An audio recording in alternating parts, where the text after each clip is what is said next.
Welkom terug by die groot ontbyt.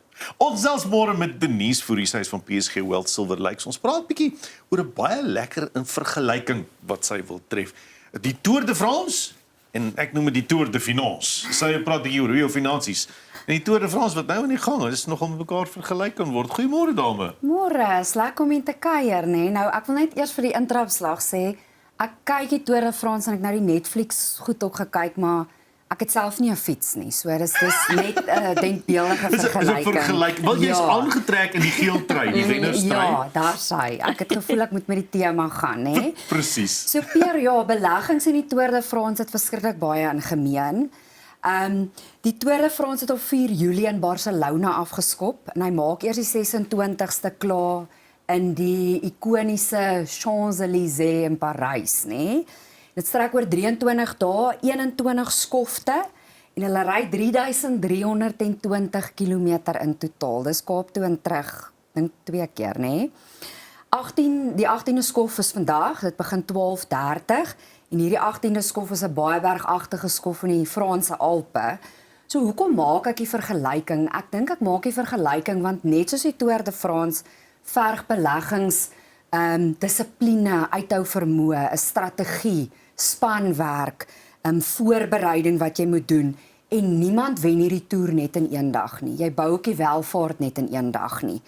Daar gaan opdrandes wees, daar gaan aftrandes wees, daar gaan moeilike plat roetes in renne wees. Die geheim is bly by jou plan. So dit is wat die twee in verband het en hoekom jy hierdie twee kan vergelyk met mekaar, jou finansies en die Tour de France. Ja, so ek dink sukses gaan nie net oor spoed nie, nê? Soos ek nou gesê het, dissipline, uithou vermoë, spanwerk, strategie, volharding. Jy moet aanhou en aanhou en aanhou. Die Tour de France is ook baie lank, so jy moet langtermyn dink. Daar's opdrandes, aftrandes en plat roetes. Party dae is makliker en ander is swaarder en meer tegnies. Die ryers moet by hulle plan bly, hulle moet hulle bestuurders vertrou, hulle moet hulle energie bestuur en beleggings is ook so. Jy moet langtermyn dink. Jy kan nie net aan môre dink nie. As die markte sterk groei, soos hierdie opdrandes, dan moet jy momentum bou, dan moet jy aanhou harder trap, soos die opdrandes. As die markte skerp val, soos wat hulle met daai aftrandes gaan, wat hulle tot 100 km/h kan ry, moet jy nie bang raak. Jy kan nie daar van jou fiets afklim en sê, nee, wow, dis nou net te veel vir my om te hanteer nie. En dan kry ons op tye wat die markte plat is en net so sywaarts gaan en dan moet jy baie geduldig kan wees. So die groot les is in moeilike tye moet nie stop nie, moenie paniekerig raak en uitklim nie, ken jou plan, vertrou jou span en bestuur jou energie deurlopend. 'n Voorbeeld wat ek hier wil gebruik is as die markte val, moet jy jouself goed afvra, is dit 'n koop of 'n verkoopgeleentheid? En net so moet jy ook, as jy by die Tour de France, as jy by die aftrand is, moet jy dit kan bestuur om vinniger jou tyd te maak. En as jy by die optrand is moet jy energie bestuur. So jy moet weet wat om te koop en te verkoop ook op die eind van die dag. Ja. En daar strate is wat gesluit is, waar jy nie kan ry nie, soos die een by Hormuz kry aan die een. Dis nogal belangrik. Daar's verskillende truie ook in die Tour de France. Die klere is my altyd interessant en waarvoor dit staan. Watter beleggingslesse kan 'n mens leer? Lesse kan 'n mens leer uit die variëteite en die verskeidenheid uit. Okay, so die polkadot trui, hy is die koning van die berge. So hy is uiteraard 'n sterk klimmer, nê? Dit vergelyk vir my baie met jou inspanning en geduld. Dit gebeur nie maklik nie. Daai ou, hy trap nie net 10 keer nie. Hy trap oor en oor en oor om die koning van die berge te wees. Jy moet kan trap deur wisselvalligheid, deur onsekerheid, deur slegte nuus moet jy kan trap en dit vergelyk vir my baie met groeibates in 'n portefeulje wat waarde bou. Daai goed wat soos aandele plaaslik en in die buiteland is, dan kry jy ook die groen trui, hy is die sprinter. Belangrike ding van hom is hy sprint nie net op een dag nie. Hy wil deurlopend punte vir sy span maak, nê? En dit vergelyk vir my baie met inflasie, om inflasie te klop oor langtermyn, so om groei oor langer termyne reg te kry. So jy moet konsekwentheid hê en jy moet bou en om groei oor langtermyn te kry. En dan het jy nou die geel trui, die algehele wenner nou, ag arme Jonas het nou op Sondag geval en hy's nou uit, jy weet, dit gebeur in beleggings ook. En hy was 'n goeie meedinger vir die geeltrui gewees. En in beleggings is dit presies dieselfde. Dit is die ou wat wen is nie die ou wat daai korttermyn goed reg kry nie. Dis 'n ou wat konsekwent oor die langtermyn goed reg kry. Hy wen dalk nie die skof op die dag nie. Korrek. Maar hy's altyd Maar daar. hy het die groter doel in plek en hy het geduld en hy spaar gereeld, hy bestuur sy onttrekkings uit sy beleggings en hy hou die heeltyd by hierdie dissipline, uithou vermoë en al daai tipe van goed. Ja. Nou die Tour de France is ook 'n groot spanpoging. Yes. So hoe lyk jou span as dit nou kom by beleggings, die beleggers se span? So, ek dink wat hier belangrik is daar's 'n paar goeie. So jy het jou ryers, jou span ryers en daar het jy nou jou klimmers en jou sprinters soos ons nou vir mekaar gesê het.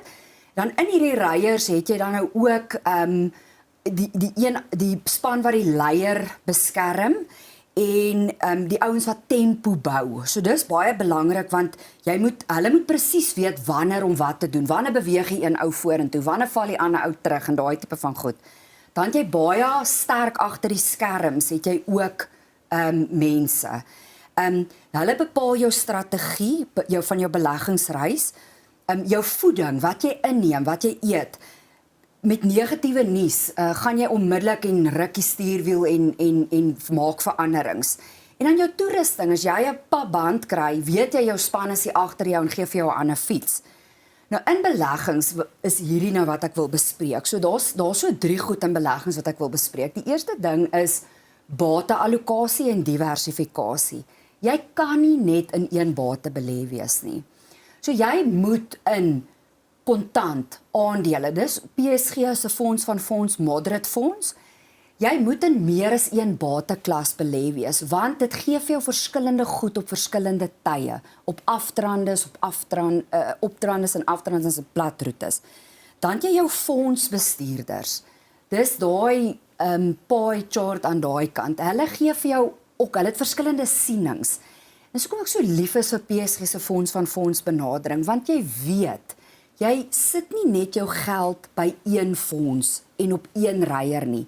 As Jonas uitval, dan het jy nog die hele span wat kan deelneem en wat jou tot by die eindstreep kan vat en wat vir jou punte kan maak. En dis verskriklik belangrik. En die laaste ding is jou professionele span.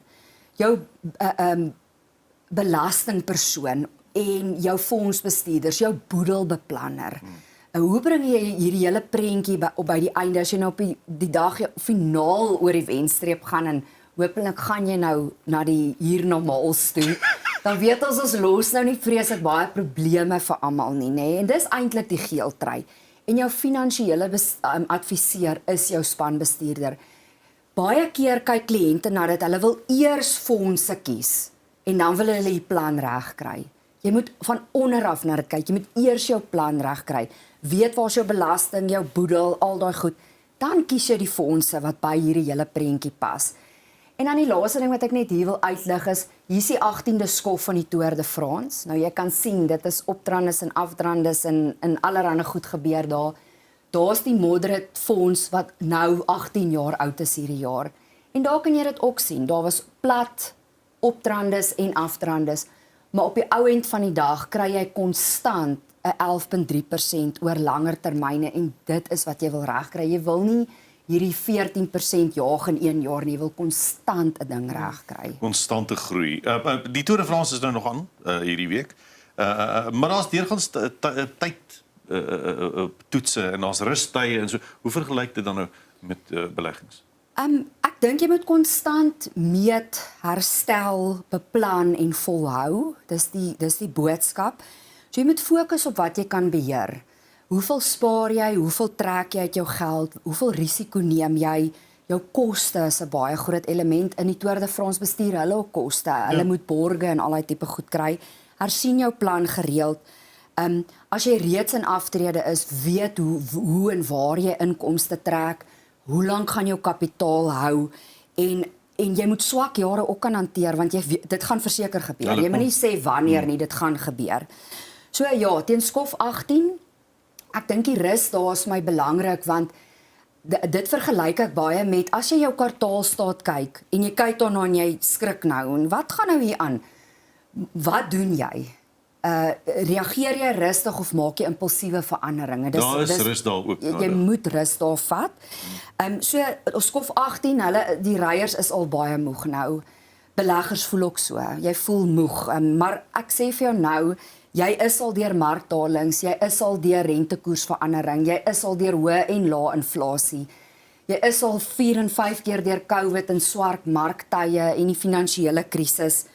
Moenie jou plan prys gee nie. As jy nie 'n plan het nie, kry 'n plan, maak 'n plan, kontak iemand soos ons. Hou die oog op die geel trui. Daar sy span en strategie is jou beste manier om hierdie reis te wen. Denise, baie dankie Baie vir jou kuier. Ek dankie. is mal oor die vergelyking. Dankie vir dit. Ek het Ek gaan sommer 'n ry bietjie sommer fiets. Tour de France geleer ook. As enigstens 'n draai wil maak en 'n bietjie meer uitvind by PSG Wealth Silver Lakes, stuur die e-pos na denise.f@psg.co.za. denise.f@psg.co.za. Denise, baie dankie, jy lyk goed en geel. Dankie, ek waardeer. Ja, dis tyd vir die nuus en die weer net na die advertensies.